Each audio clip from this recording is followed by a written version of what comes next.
দখলদার ইসরায়েলি বাহিনী এবং হিজবুল্লাহ পুরোদমে যুদ্ধ চলছে।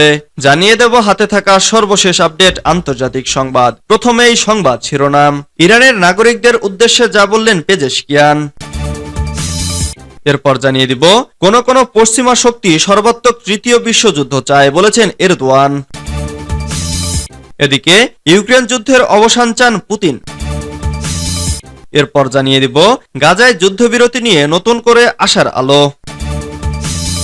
আরো জানিয়ে দিব ইরানের সঙ্গে সম্পর্ক উন্নয়নে আগ্রহী সৌদি যুবরাজ।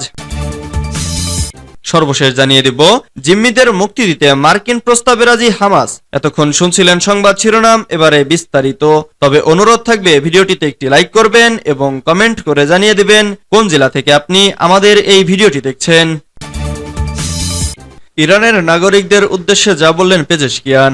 ইরানের সাবেক স্বাস্থ্যমন্ত্রী মাসুদ পেজেশকিয়ান দেশটির নবম প্রেসিডেন্ট হিসেবে নির্বাচিত হয়েছেন। শুক্রবার অনুষ্ঠিত 14তম প্রেসিডেন্ট নির্বাচনের দ্বিতীয় পর্যায়ের ভোটাভুটিতে সংখ্যাগরিষ্ঠ ভোটে বিজয়ী হয়েছেন সংস্কারপন্থী পেজেশকিয়ান। পেজেশকিয়ান পেয়েছেন 1,63,84,403 ভোট। অন্যদিকে সাবেক প্রধান পরমাণু আলোচক সাইদ জালিলির প্রাপ্ত ভোট 1,35,38,179।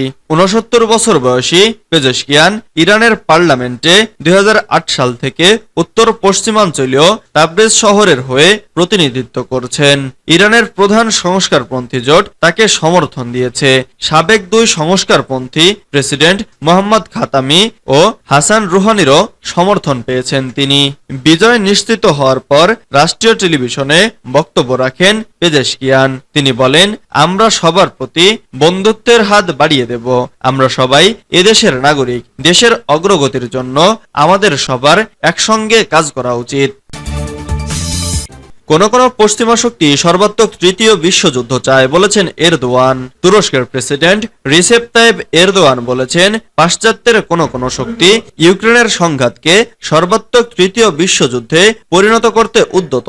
তবে তা সত্ত্বেও এই অঞ্চলে শান্তি ফিরে আসবে বলে তিনি আশা করেন। কাজাকিস্তানের আস্তানা শহরে সাংহাই সহযোগিতা সংস্থা বা এসসিওর শীর্ষ সম্মেলনে যোগদান শেষে গতকাল দেশে ফেরার পথে বিমানের মধ্যে সাংবাদিকদের এসব কথা বলেন তুর্কি প্রেসিডেন্ট। তিনি বলেন, দুঃখজনক হলেও সত্য যে কোন কোন দেশ এবং শক্তি এমন দৃষ্টিভঙ্গি পোষণ করে যা তৃতীয় বিশ্বযুদ্ধের পথ দিতে পারে। ইউক্রেনে পশ্চিমা দেশগুলোর অব্যাহত অস্ত্র সরবরাহের সমালোচনা করে এরদোয়ান বলেন, পশ্চিমা অস্ত্র উৎপাদনকারীরা নিজেদের এজেন্ডা বাস্তবায়নের জন্য ইউক্রেনে এসব অস্ত্র সরবরাহ করছে। তিনি বলেন, এটি নিশ্চিত যে অস্ত্র উৎপাদনকারীদের অর্থ প্রয়োজন এবং অস্ত্রবাজারের নিয়ন্ত্রণ পশ্চিমাদের হাতে। তুর্কির প্রেসিডেন্ট বলেন, পশ্চিমাদের অস্ত্র সরবরাহের বিপরীতে রাশিয়া শান্তিপূর্ণভাবে ইউক্রেন সংকট সমাধানের জন্য সংলাপের কথা বলছে। চলমান এই সংঘাতের বিষয়টি তুরস্ক গভীরভাবে পর্যবেক্ষণ করে চলছে এবং আশা করছে খুব শিগগিরই রাশিয়া ও ইউক্রেন একটি শান্তি চুক্তিতে সই করতে সক্ষম হবে। ইউক্রেন যুদ্ধের অবসান চান পুতিন। রাশিয়ার প্রেসিডেন্ট ভ্লাদিমির পুতিন বলেছেন, তার দেশ সাময়িক যুদ্ধবিরতি নয় বরং ইউক্রেন যুদ্ধের পুরোপুরি অবসান চায়। শুক্রবার মস্কো সফররত হাঙ্গেরির প্রধানমন্ত্রী ভিক্টর ওরবানের সঙ্গে এক সাক্ষাতে পুতিন একথা বলেন। ইউক্রেন সংঘাতের একটি শান্তিপূর্ণ ও কূটনৈতিক সমাধানের পথ খুঁজে বের করার লক্ষ্যে মস্কো সফর করেছেন ওরবান। হাঙ্গেরির প্রধানমন্ত্রীর সঙ্গে সাক্ষাতের পর এক যৌথ সংবাদ সম্মেলনে পুতিন অভিযোগ তুলে বলেন, ইউক্রেন সরকার সাময়িক যুদ্ধবিরতির সুযোগে নিজের ক্ষতি পুষিয়ে নতুন উদ্যমে আবার যুদ্ধ শুরু করার পরিকল্পনা করছে।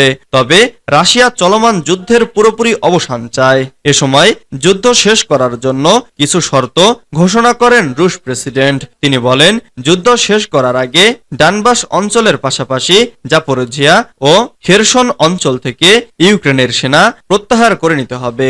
এর কারণ হিসেবে তিনি ওই অঞ্চলগুলো গণভোটের ভিত্তিতে রুশ ফেডারেশনের সঙ্গে যুক্ত হয়েছে বলে জানান। গাজায় যুদ্ধবিরতি নিয়ে নতুন করে আশার আলো। গাজায় যুদ্ধবিরতি নিয়ে নতুন করে আশাবাদ দেখা দিয়েছে। যুদ্ধবিরতির শর্ত নিয়ে ফিলিস্তিনের স্বাধীনতাকামীদের সংগঠন হামাসের দেওয়া নতুন প্রস্তাব এবং এ নিয়ে ইসরায়েলের গোয়েন্দা সংস্থা মোসাদের প্রধান ডেভিড বার্নিয়ারের কাতার সফর যুদ্ধবিরতির সম্ভাব্য চুক্তির ক্ষেত্রে বড় অগ্রগতি হিসেবে দেখা হচ্ছে। শুক্রবার ডেভিড বার্নিয়ার কাতারের প্রধানমন্ত্রী মোহাম্মদ বিন আব্দুল রহমান আল থানির সঙ্গে যুদ্ধবিরতির আলোচনার জন্য দোহায় সফর করেছেন।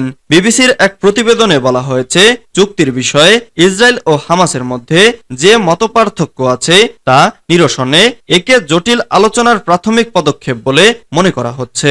গাজা যুদ্ধবিরতি নিয়ে কয়েক সপ্তাহ আগে যুক্তরাষ্ট্রের প্রেসিডেন্ট জো বাইডেন যে 3 দফার প্রস্তাব করেছিলেন সেটি নিয়ে হামাস প্রতিক্রিয়া জানানোর পর চুক্তির জন্য সবশেষ আশার আলো হিসেবে দেখা হচ্ছে মোসাদ প্রধানের এই সফরকে।